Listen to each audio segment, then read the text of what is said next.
Assalamualaikum warahmatullahi wabarakatuh. Saya Nina Herlina, guru bahasa Indonesia pada SMA Negeri 1 Sule. Kali ini saya akan menjelaskan tentang teks ceramah. Apakah teks ceramah itu? Teks ceramah adalah teks yang berisi sebuah pemberitahuan, menyampaikan informasi baik pengetahuan atau informasi secara umum yang disampaikan di depan khalayak ramai. Dengan demikian, ada beberapa perbedaan antara teks ceramah, teks pidato, dan teks khutbah. Hari ini kita akan membedakan yang pertama adalah teks pidato. Teks pidato adalah memberikan penjelasan berupa pengetahuan umum, sedangkan teks khutbah berisi sebuah penjelasan kepada orang lain yang isinya berkaitan dengan keagamaan. Yang ketiga yaitu teks ceramah. Teks ceramah bisa berkaitan dengan teks khutbah dan teks pidato. Hanya dibedakan pada teks ceramah itu pengetahuan dan keagamaan bisa digabungkan dijadikan satu pada tempat yang sama. Sekarang kita akan beralih dengan struktur teks ceramah. Yang pertama adalah pembuka atau disebut dengan tesis. Pembuka atau tesis bisa disebut juga dengan pengenalan masalah, isu, ataupun topik, di mana tujuannya memberikan pengantar kepada orang lain agar bisa memahami apa yang dijelaskan oleh si penceramah tersebut. Yang kedua adalah rangkaian isi.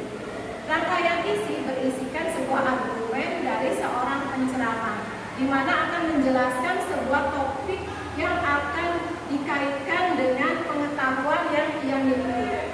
Yang ketiga adalah penutup. Penutup berisikan sebuah penegasan kembali dari seorang penceramah. Penutup bisa berisikan tentang persuasif atau ajakan yang ditujukan agar orang yang mendengarkan ceramah tersebut minimal dia tertarik dengan yang ia jelaskan.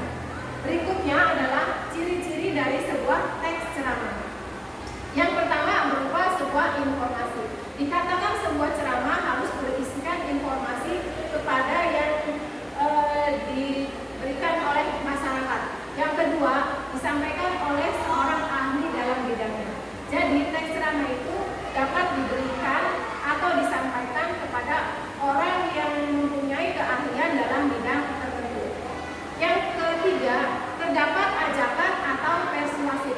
Tadi sudah dijelaskan di dalam struktur teks ceramah di bagian yang ketiga, yaitu penegasan kembali, sama halnya dengan terdapat pada ciri teks ceramah, yaitu berupa ajakan. Yang keempat yaitu argumentasi dari seorang penceramah. Yang terakhir adalah terdapat komunikasi dua arah. Dalam hal ini penceramah bisa dikatakan dua arah bila ada pendengar dan orang yang berceramah. Jadi istilahnya ada timbal balik antara yang mendengarkan dan yang memberikan materi.